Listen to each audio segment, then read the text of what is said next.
So to go back to the Celts for a second, I'm going to read you a little passage from one of my favorite books. At first I read it, I liked it, but over time it's like one of those, you realize, wow, this book still speaks to me.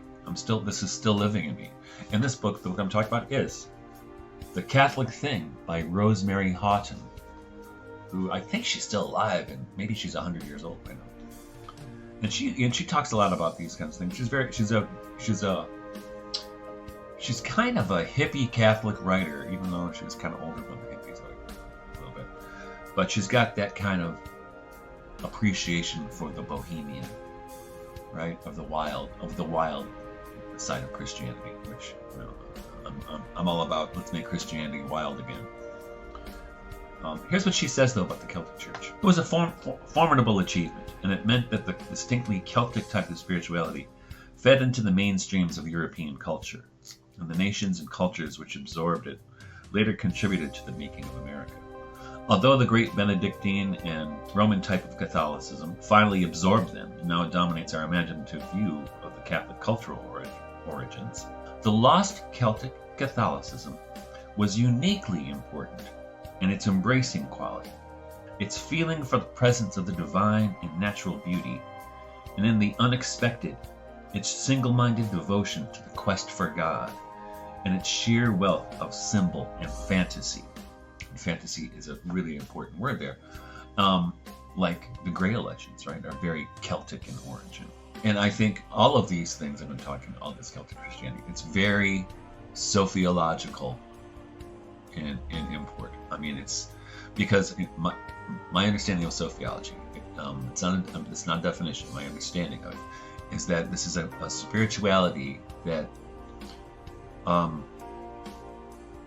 is the kind of inhabits the space between heaven and earth, or the creation, right, in the realm of the angels. And Sophia is the kind of called the metaxi, the between, who makes that possible to our senses to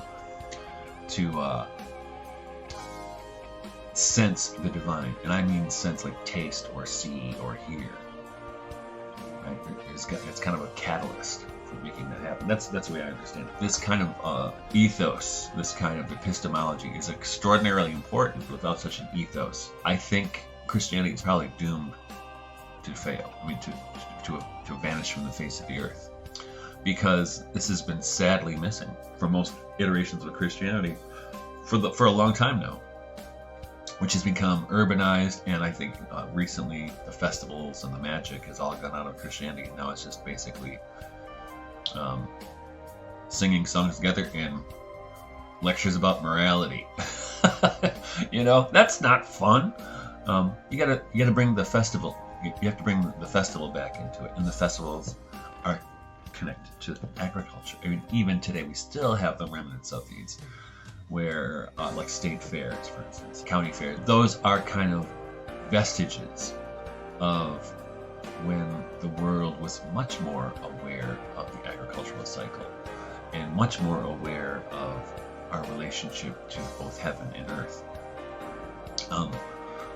And I can't emphasize this point enough, that without that kind of very sane view of the world, it's not just Christianity that's doomed to perish. Everything's doomed to perish.